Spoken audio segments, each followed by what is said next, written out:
You have never held a single US dollar in your hand.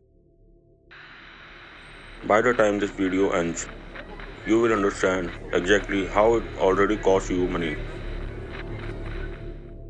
Once,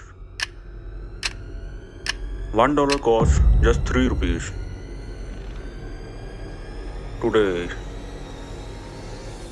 it costs close to 100. What happened? Most people hear the word dollar and move on. After all, what does it have to do with our lives? More than we realize, because somewhere between 3 rupees and 97, something changed. Not just on currency charge, not just in government report. It changed at petrol pump, at grocery store, in your savings, in your child's future. Between Jan 24 and today, the rupee fell 14 rupees against dollar.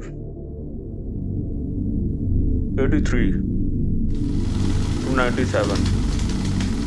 14 rupees. Doesn't sound like much, but when it comes to dollar, those 14 rupees change everything. 1 lakh in 2014 bought you $1,587. Today, the same 1 lakh buys just over $1,000. $556 not spent, not stolen, just eroded. To understand how we got here, we have to go back, not years, but decades. When India became free in 1947, 1 US dollar cost 3 rupees and 30 paise. 3 rupees. By 1966, the government had to make a difficult decision. The rupee was devalued 7.5 rupees per dollar. The pressure behind it were real. And then came 1991. India was running dangerously low on dollar. So low that this country had to physically airlift 67 tons of its gold to London as collateral for a loan. The entire nation foreign exchange would have lasted 2 weeks. 2 weeks. But India moved forward. Cities expanded. Business grew. Millions entered the middle class. Life changed.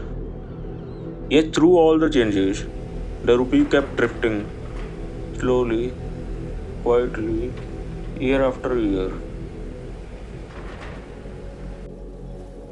By 2014, the rate stood at 63 rupees. This is what incoming government inherited. And the world noticed.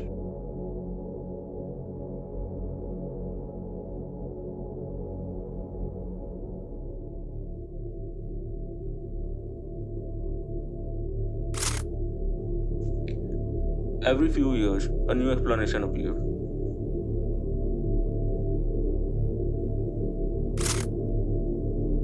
Oil prices, global uncertainty,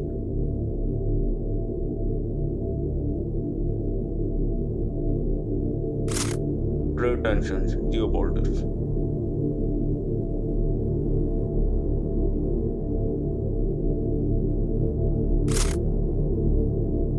Different headlines, different reasons.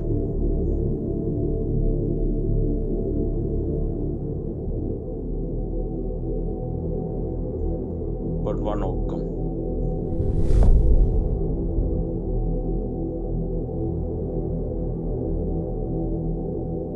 Because exchange rate don't stay in the financial market. They travel into prices, into savings, into everyday life. Before coming to power, the falling rupee was a warning sign. After coming to power, it became a problem to solve. Yet the challenge remained.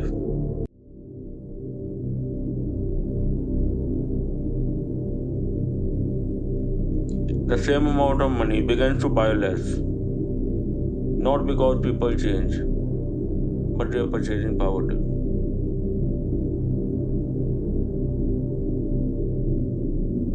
This made one question impossible to ignore. Why? What is your assessment of the challenges that the rupee could see in the days ahead, and what measures are being taken to tackle the slippery slide? First of all, I would look at it as not rupee sliding, I will look at it as dollar strengthening incessantly. So obviously all other currencies are performing against a strengthening dollar. And I'm not talking technicalities, but it is a matter of fact that India's rupee probably has withstood this dollar, rates going up, the exchange rate in favor of dollar strengthening is there, and I think Indian rupee has performed much better than many other emerging market currencies. Government often explain why the currency moved. Sometimes they are right. What is explanation telling the whole story? मैं शासन में बैठा हूं, मुझे मालूम है इस प्रकार से रुपया इतनी तेजी से गिर नहीं सकता। अरे नेपाल का रुपया नहीं गिरता है, बांग्लादेश की करेंसी नहीं गिरती है, पाकिस्तान की करेंसी नहीं गिरती, श्रीलंका की करेंसी नहीं गिरती। क्या कारण है हिंदुस्तान का रुपया पतला होता जा रहा है? जिस प्रकार से डॉलर मजबूत होता जा रहा है, रुपया कमजोर होता जा रहा है, विश्व व्यापार में भारत टिक नहीं पाया। And here is the strange part. Despite different government, despite different explanations, the direction remained remarkably consistent. Oil mattered, global event mattered, war mattered, but even together, they didn't explain everything. Because other countries faced the same pressure. Malaysia faced them, Thailand faced them, Vietnam faced them. So, this wasn't just an Indian story, but India's story has its own reasons. So let us follow the money. India was buying more from the world than selling back, which meant more dollars were leaving the country than entering it.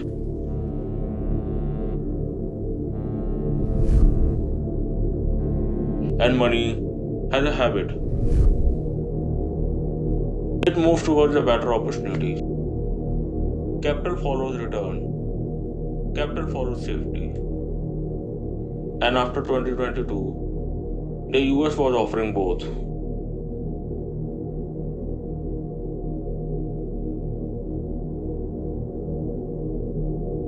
It wasn't just a probability, it was happening. Foreign investors pulled 30,000 crore rupees out of the Indian equity markets. And to take that money out, they needed dollars. More dollar demanded, more pressure on rupee.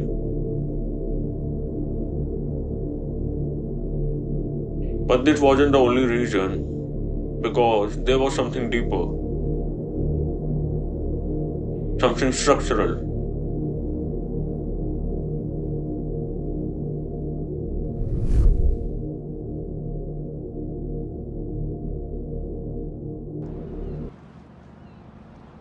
India imports 85% of every barrel of oil it burns, priced in dollars. Every time oil rises anywhere in the world, India automatically needs more dollars. No choice, no alternative, no buffer. And the gap between what India imports and it exports hit a record. $310 billion in 11 months. Phones, semiconductors, machine parts, petrol. Nearly everything India depends on daily is imported, priced in dollars, paid for by selling rupees? First of all, I would look at it as not rupee sliding. I will look at it as dollar strengthening. Dollar strengthening incessantly. The US Federal Reserve was raising interest rate at fastest pace in 40 years. Every rate hike made dollar more attractive. And global money, including money parked in India, started flowing back towards safety, towards the US.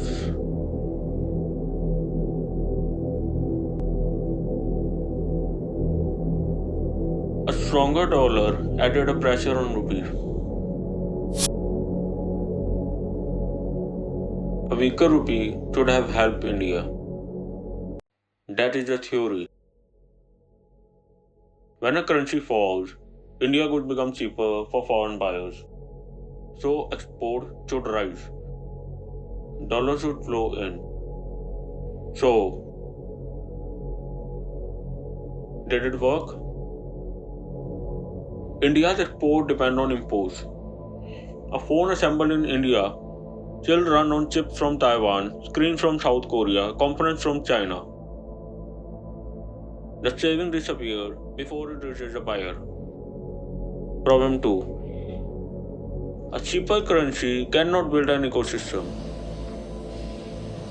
You need factory, you need logistics, supply chain, trained workers.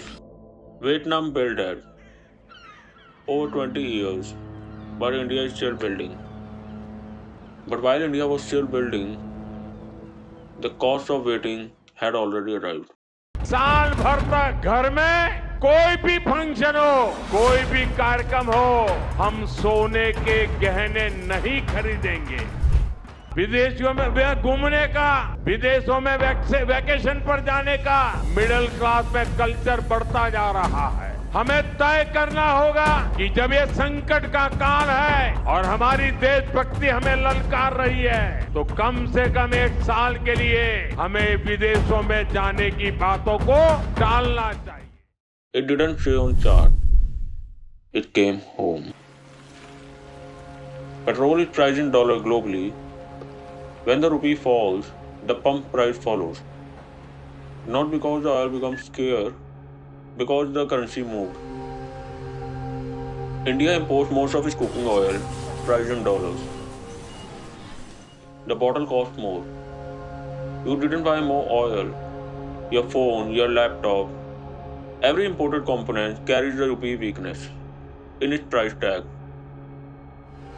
A family that saved for their child foreign education found the same course costs 27 lakh more today than it did in 2014.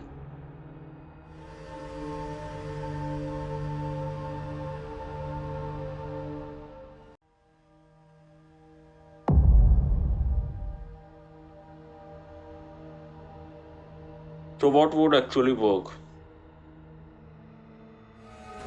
Build a supply chain, not just assembly lines. Cut the energy import by accelerating what India can produce at home. Lower the actual cost of manufacturing on the ground, not on paper. Scale what already works. India's software and service export are genuine global strength. Protect them, grow them. And stop using reserve to hold the rupee at an artificial rate. That delays are inevitable. None of this happens in one budget. None of this in one election term. South Korea took 20 years. China took 30.